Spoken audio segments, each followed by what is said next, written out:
इंसान कितना ही अमीर क्यों ना हो जाए, तकलीफ बेच नहीं सकता और सुकून खरीद नहीं सकता।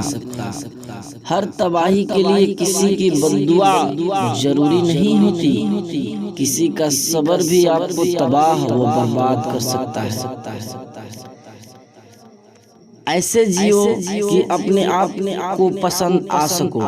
दुनिया वालों की पसंद तो पल भर में बदल जाती है। गुजर जाएंगे ये दौर भी, जरा सब्र तो रख। जब खुशियां ही ना रुकी तो गम की क्या औकात।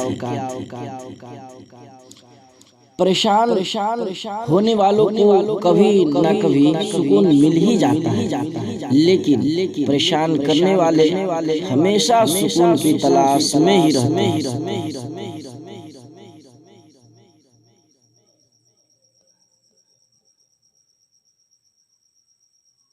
बेसुकूनी की एक वजह यह भी है कि इंसान अपनी परेशानियों का जिक्र अपने रब की बजाय नालायक लोगों से करता है।